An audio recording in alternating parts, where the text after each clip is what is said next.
요즘 핫한 메뉴들은 다 만들어보는 삐식당이에요. 사리곰탕만 있으면 마라탕도 문제없지. 마라사리곰탕면 만들기. 투동. 오늘은 내가 마라곰탕 요리사. 사리곰탕으로 마라탕을 끓이면 그렇게 맛있다면서요. 재료들을 먹기 좋게 찹찹찹 썰어줘요. 조금만 사려 했는데 넣다 보니 장바구니가 한가득. 그래도 마라탕은 푸짐한 맛으로 먹는 거잖아요. 헤헤. 마라탕은 왜 양 조절이 안 될까요? 정말 신기해요.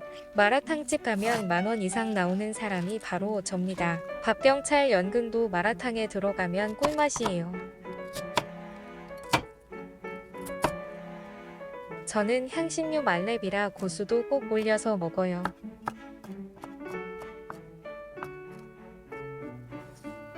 호두고도 빠질 수 없죠.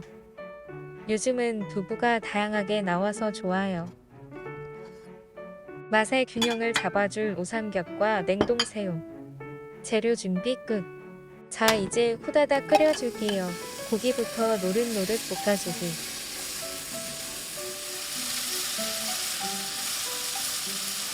양심상 기름도 살짝 닦아주고 버섯 합칠. 소기름으로 구워서 한층 더 맛있어짐. 이제 북마이스트랑 마라소스를 넣고 숙주를 제외한 모든 재료를 넣어줘요. 팔팔 끓어오르면 사리곰탕면을 넣어줍니다.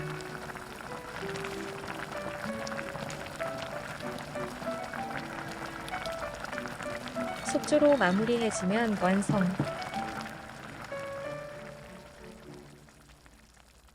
면발이 붓기 전에 예쁘게 담아주기. 고수도 넉넉히 올려줬어요. 짜잔! 마라사리곰탕면 완성. 와우. 진짜 마라탕 같네요. 이제 먹어볼게요. 사리곰탕 베이스라고는 믿기지 않는 퀄리티. 비주얼. 난 제목을 마라탕 비싸게 사드시지 마세요 하려고 했는데 생각해보니까 재료값이 너무 많이 들어. 아니 마라탕을 만들다 보면 너무 욕심이 생겨가지고 멈출 수가 없어. 진짜 멈출 수가 없어. 재료도 아낌없이 팍팍 넣어서 얼마나 맛있게요. 마라탕의 완성은 고수. 고수를 넣으니까 마라탕 맛에 한층 더 가까워짐. 마라탕 소스만 넣으면 살짝 밍밍한데 사리곰탕에 끓이니까 확실히 고소하면서 맛이 깊어져요. 이제 집에서 간단하게 마라탕을 즐겨보아요. 다음 메뉴는 남녀노소 모두 사랑하는 크림 파스타 파네예요. 호떡 믹스로 만든 공갈빵 그릇이 포인트. 치즈까지 넣어서 더 스페셜한 공갈빵이랍니다. 오늘도 시청해주셔서 감사드려요. 구독과 좋아요, 댓글도 부탁드립니다.